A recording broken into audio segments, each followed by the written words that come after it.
Good afternoon, everybody. My name is Allison, and I'm going to be talking to you today about personal safety. How many of you, raise your hand if you've had bus safety in school? Okay, raise your hand if you've learned about bike safety in school. Raise your hand if you've learned about fire safety, either at home or at school. Good, so lots of different safeties. And how many of you have learned about personal safety, about keeping your body safe? A few of you, okay. Because we're talking about bodies, let's just do a body part check-in. I'm going to give you a part of your body, and I want you to put your hands on that part of your body as quickly as possible. We're going to do a lot really quick. You ready?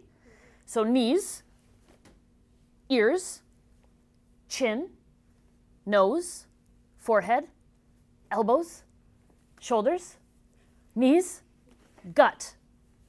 Well, that's a hard one. Look around and see where people are putting their hands for their gut. So our gut lives in this part of our body, right? And it's kind of like a mixing bowl feeling in our stomach sometimes. Have you ever had that? Okay. And our gut is the body part that we listen to the most when it comes to being safe. And our gut, we call it our gut instinct, or we also call it our uh-oh feeling. And it'll sometimes start to mix around when something's happening that's making us feel scared or unsafe. Or if someone's asking us to break a safety rule. Have you ever had someone ask you to break one of your rules in your life? Okay, so when that happens, we can sometimes feel it in our gut. Like if we're at a store with our friend, and our friend says, it's okay to steal candy from this store. That would be a time when your gut might start to go off, right? Because you know that it's not okay to steal from a store. All right, and so when we're doing personal safety, we want to listen to our gut. That's super important. All right? Now, when our gut instinct goes off, there are certain steps that we do that we're going to practice here in a minute. And the first step that we do is we take 2 steps away from the person who's giving us that gut instinct feeling. Can you come and stand right in front of me here just for 1 second and look out that way? Good job. Now, if I am really close to your face, is it easy to think? It kind of gets, what if I asked you a math problem this close to your face? Is it better for me to ask it here, or is it better for me to ask it way back here? Where is it easier to think? Way back there. Way back there. Okay, because sometimes when someone is really close to us in our bubble, it's hard to think. So if someone's asking us to break our safety rules, the first thing we want to do is move so that we have our own bubble. Does that make sense? Okay, you're awesome. You can have a seat. Good job.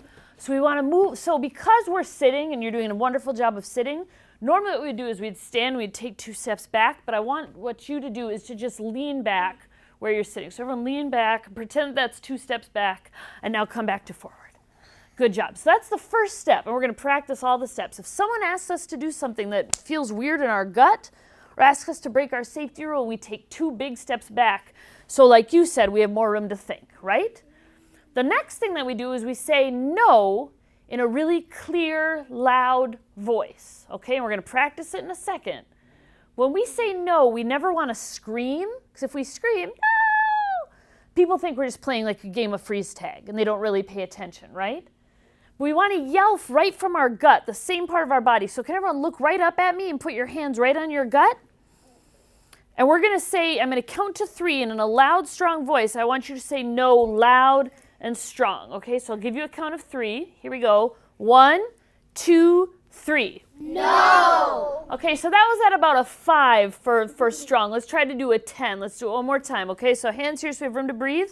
1, 2, 3. No! Much better. So we say no in a loud, clear voice when someone's trying to get us to do something that breaks our rules. Okay? So let's practice our first 2 steps. So if someone does something to break our rules, we first take 2 giant steps away, so we lean back. And then we do 1, 2, 3. No! Good. Now the third step, we're going to make this sound effect with our hand and our knees. Can you do that? Good. And that just reminds us that we run away. And we get, again, because we're doing very good job sitting and listening, we can't really run where we are, so we're just going to do that.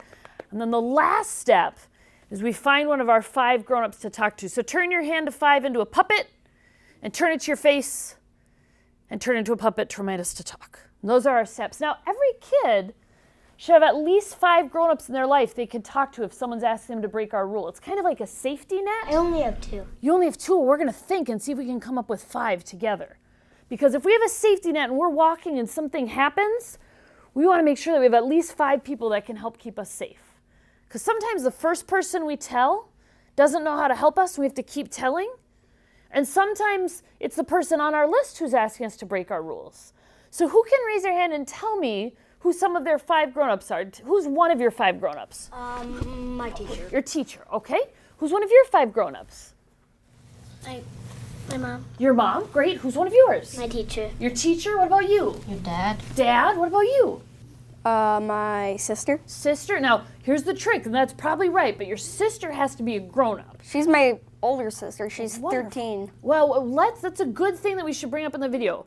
Our brains finish getting done around age 22. So when we're thinking of our 5, let's try to think of people whose brains are completely done, because sometimes our guts and our brains argue, and we need to think of a new person whose brain's already done. But so good idea when we're thinking about if we have a sister who's older than 22. Who's one of your 5? My grandma. Grandma and 2 more. Who's one of yours? A neighbor. Neighbor and one of yours. Dad. Dad. Good. So everyone should have at least 5. Now, is it ever okay to say no to a grown-up? Well, depends.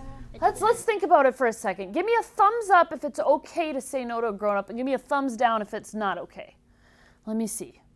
So we're kind of torn on this. For the people who say it's okay to say no to a grown-up, when would there be a time that you could say no to a grown-up? If someone asks you to do something wrong. Someone asks you to do something wrong. Like if they seem like they might want to take you away. Okay, so if they try to break our safety rules, and when else? Like try to steal you when your mom and dad aren't here. So if someone's trying to get us to break our safety rules, we're allowed to say no in a clear voice, right? Like if someone's trying to make us go with them without checking first, right? Or something like that.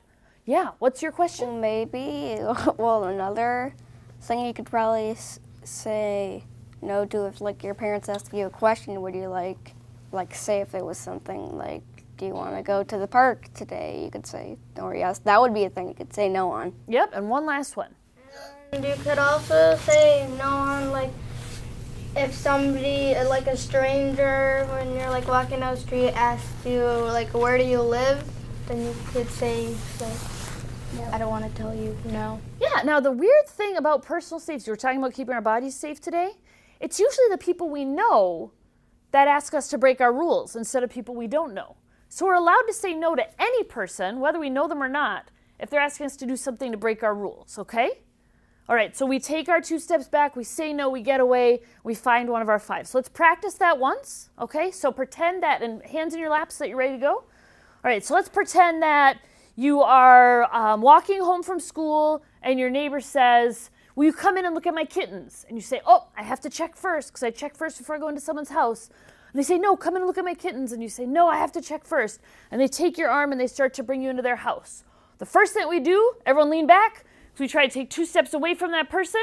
And the next thing we do, 1, 2, 3. No! Good. And then the third thing we do, show me with your hands. What's the third thing that we do? Yep, we move away. And then the last thing that we do, show me with your hand. Do you find one of your 5 adults to talk, right? Yeah. Good job. Okay. So now that we've talked about the importance of saying no and that we have the right to say no when a grown-up or any older kid or anyone asks us to break our safety rule, we're going to talk about the next thing, and that is the importance of checking first. Has anyone here ever accidentally gone somewhere without remembering to check first? Yeah, it's kind of, did your parents get really worried or the person taking care of you get worried when they didn't know where you were? I'm going to tell you an embarrassing story about myself. When I was 4, I was walking to one park to go to play at the park, and I thought, you know what? That park doesn't have a very big slide. I'm going to go to a different park instead. So I switched and went to a different park. And my parents didn't know where I was because they thought I was at the first park. We always want to check first before we go anywhere with anyone. We want to check first before we go into someone's house. We want to check first before we go into someone's car. We want to check first when someone wants to give us a present. We want to check first when someone wants to take our picture. And the tricky one is we want to check first when a grown-up asks us for help. So if those are our check firsts, let's do a what if. So what if you're at your grandma's house and someone comes up to you and says, oh, everyone in the neighborhood is coming to get ice cream. Will you come with me to get ice cream? What would you do before you went with that person to get ice cream? Yeah. Ask your grandma. Yeah, you'd go check first with your grandma because she's the person taking care of you, right? What if they say, well, come and get ice cream with me anyway? What would you do then? Yeah. Say no. Yeah, then we could do our 4 steps, right? Because they're asking us to break our rules. We can take our 2 steps back from that person and say, no, I have to check first. And we can go and we can find a grown-up who can help us, right? What if we're playing at the park and someone comes up to you and says, you know what? We need a new person to star in our new TV show. All of our kid actors are way too old. We don't have anyone to be in our TV show. You look like you'd be the perfect age. Can you come with me to this part of the park and I can take some pictures of you and send it into the TV executives and put you on the TV show? What would you do if that was you at the park? Yeah, what would you do, Nolan? Check with your parents. Okay, check with your parents. What else? Yeah. You could say, hold on a little bit. Let me ask my parents. Yeah. Yep. Walk away and say, no, I have to go check with my parents. Yeah, because we know that we always want to check first when someone's asking us to go somewhere with someone or do something. Even if it's just another part of the park, we want to make sure, okay? And here's the last what if for this one. Now here's a hard one. I said it was the hard one. Grown-ups ask other grown-ups for help, like with directions and things like that. So if a grown-up asks you for help, we want to check first too. So let's say that a grown-up comes up to you and says, I've lost my dog. He's little and he's white and he's really fluffy and I think he's in those trees over there and I need someone to crawl into those trees and get him for me. What would you do before you went and crawled into the trees? Yeah, what would you do? Go check with the parents first. Go check with the person taking care of you first. Great. And what if he said, no, I need you to do it right now. Come with me quick, right now. What would you do then? Yeah. Say no and go tell your parents. Yeah, and if someone's moving towards you and they're trying to make you break a rule, what should you do while they're moving towards you? Yeah. Yeah, we can move back and we can run, right? And we know is a good word to know because it's loud and it's strong. We can also yell something like call 911 or I need a grown-up to help me. Because the good news is most grown-ups want kids to be safe. Most grown-ups want to keep kids safe. That's the good news. So you're doing a great job learning about all these safety rules, and we're going to go into the next safety rule, which is about the difference between secrets and surprises. Now, I used to go and tell kids there's never, ever, ever a good reason that you should keep a secret from the person taking care of you. That's what I used to say. But I had a little boy raise his hand and say, but Allison, my mom is having a big birthday on Friday. And my dad told me not to say anything to her until her birthday. Is that he asking me to break a safety rule? Yeah, he's not asking to break a safety rule because there's a difference between secrets and surprises. Can you think for a minute and tell me what you think the difference is between a secret and a surprise? And when you know the difference, raise your hand. So take a minute to think. What's the difference between a secret and a surprise? A secret, you keep it safe so nobody can hear it, and a surprise, you keep it safe for a little bit of time. Okay. So can you tell me what you think the difference is between a secret and a surprise? A secret is something that somebody tells you, like, not to tell, like an adult or the person who's in charge. Okay. And a surprise is something that someone tells you about, and they're like, don't tell them about their surprise birthday party till next week. Okay, so a surprise is really for a short time. Do you want to add more? What's the difference between a secret and a surprise? If you're really happy about a surprise, you'd be on cloud 9. Okay. And if somebody told you this information is off the record, it would be a secret. Okay. That they expect you to keep. Okay. So secrets are things that people ask us to keep for a long time, right? And surprises are things that are really short time. And how do surprises make us feel? How do surprises make us feel? Just show me with your face. How does a surprise make you feel? Okay. And how does a secret make you feel? Yeah, like sometimes a little bit weird in your tummy and things like that. So I'm going to give you an example. If it's a secret, go like this, and we know that we don't keep secrets from the people who take care of us. And if it's a surprise, go like this, and those are okay. All right, and we'll see if you know the difference. So you are at the store, and they say, this is what I'm getting your older brother for their birthday, but don't tell them to their birthday. Show me with your hands. So that's a surprise, and that's okay. What if you're waiting at the bus, and someone at the bus, one of the other students says, I'm going to give you $5 if you play a game with me, but you can't tell anybody about the game that we're playing. Show me with your hands. Okay, so that's a secret and that's not okay. What would you do? Because one of your 5 adults might not be at the bus stop. What would you do if an older kid at the bus stop said, I'll give you $5 if you play a game with me, but you don't tell anyone about the game? So take a minute to think about what you do and then raise your hand when you know what you would do. All right, so we'll start up here. What would you do if you're at the bus stop and someone said, I'll give you $5 if you play a secret game with me? No. You would just say no, okay? And your hand was up, we'll go to you next. What would you do if you're at the bus stop and an older kid said, I'll give you $5 if you play a secret game with me? I would say no, thank you. I don't need $5. Okay, and then last one, what would you do if you were at the bus and an older kid said they give you $5 if you played a game with them? I would say I have to do homework. Okay, so you could give an excuse. You could take your 2 steps back, right? Because they're trying to get you to break a rule. You could say no, and you could get away. Now, who would be one of your 5 adults you could tell in that moment? Who would be one of the 5 adults you could tell? Dad? You could tell your dad. Who would be over here? Who would be one of the 5 adults you could tell? The bus driver. The bus driver, because most grown-ups want kids to be safe and strong, right? And so we know that we want to make sure that we could tell the bus driver if that was happening. And guess what, you guys? You can put hands down for a second. You are worth way more than $5. So if someone says, well, first I'd take the $5 and then I'd run away. Well, no, because guess what? You're in that person's bubble, right?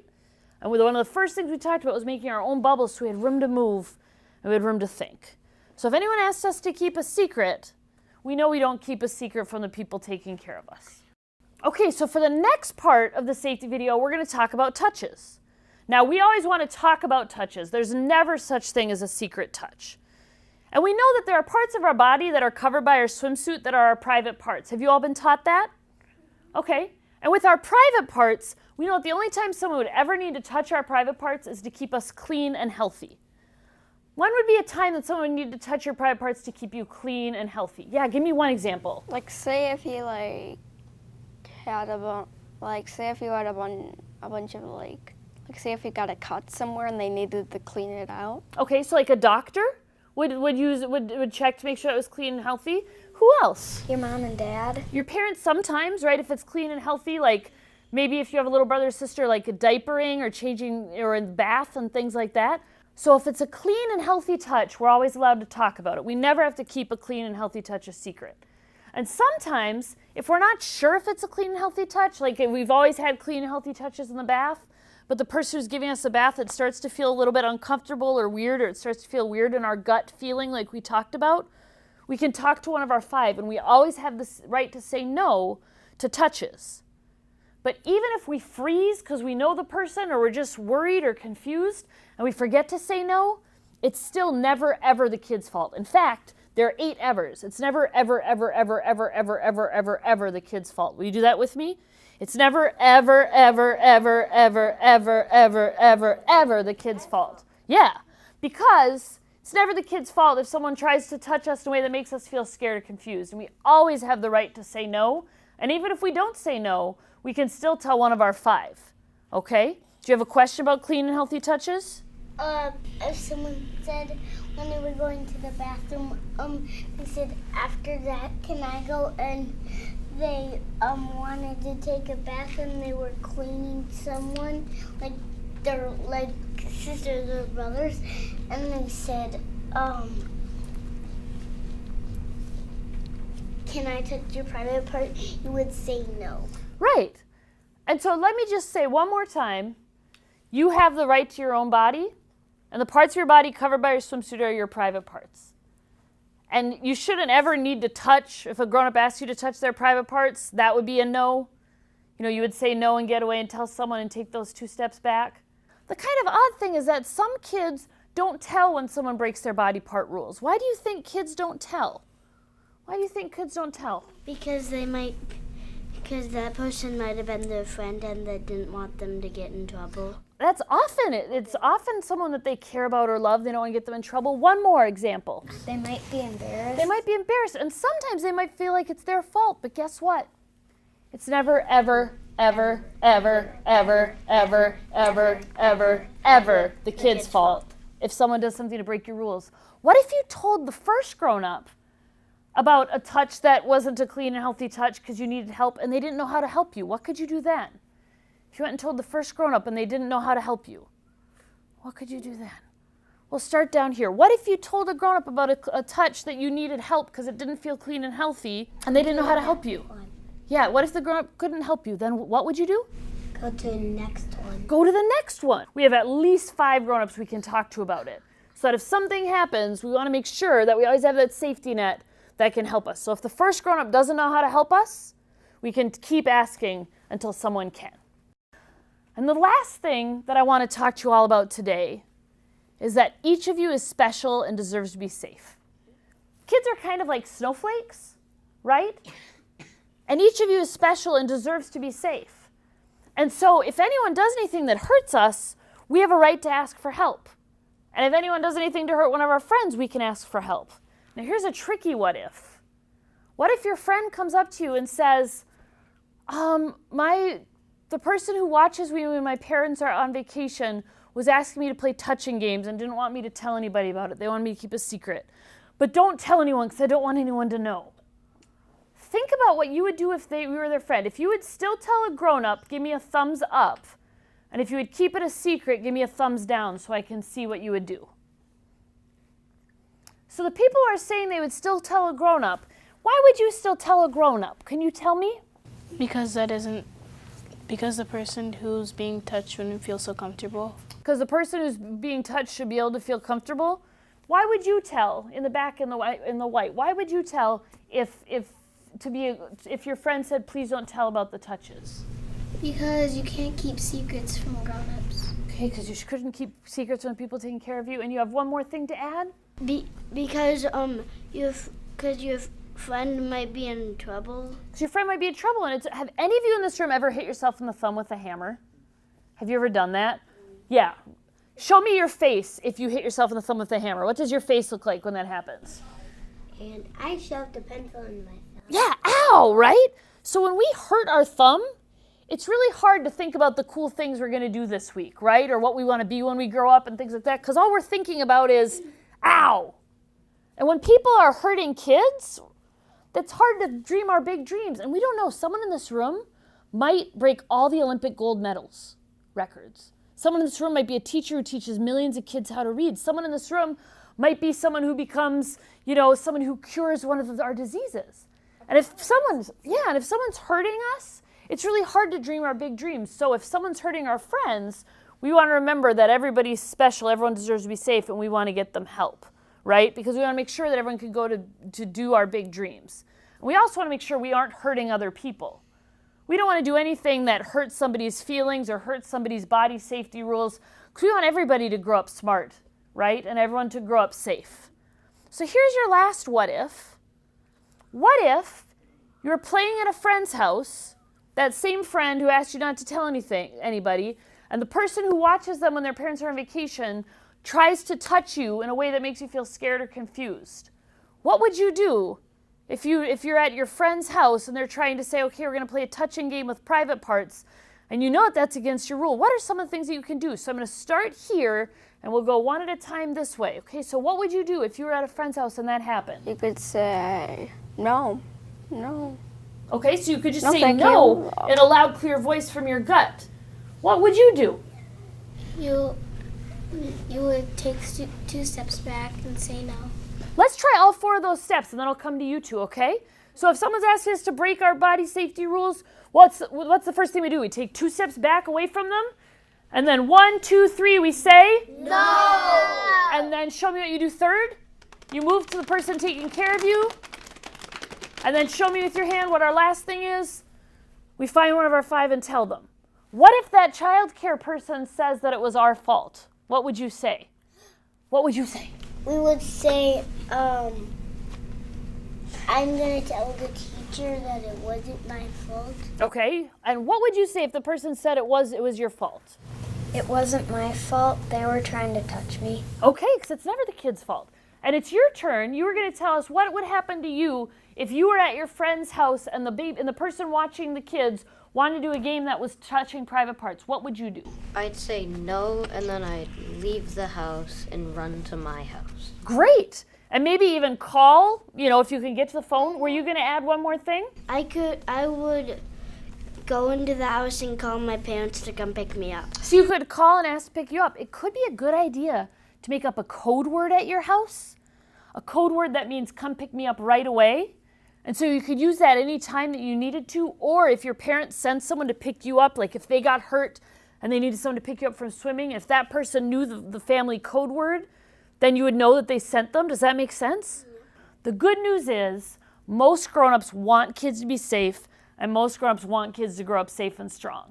So if an older kid or a kid your age or a grown-up is doing something that breaks your body's safety rules, you should be able to find a grown-up who wants to help keep you safe, because most grown-ups do.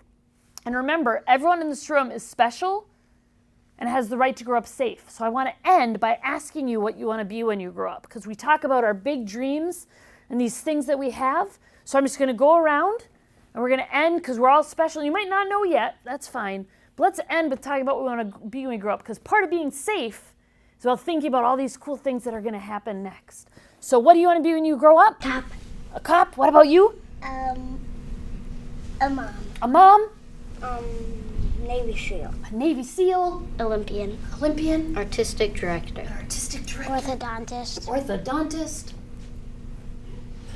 A teacher. A teacher? Orthodontist. Orthodontist. Paleontologist. Medical doctor. A philosophist or a biologist. And last one? Doctor. Doctor. Well, I look forward to seeing you all live really cool lives and do wonderful things with your dreams. And let's remember that part of being a good friend is helping encouraging our friends' dreams too, right?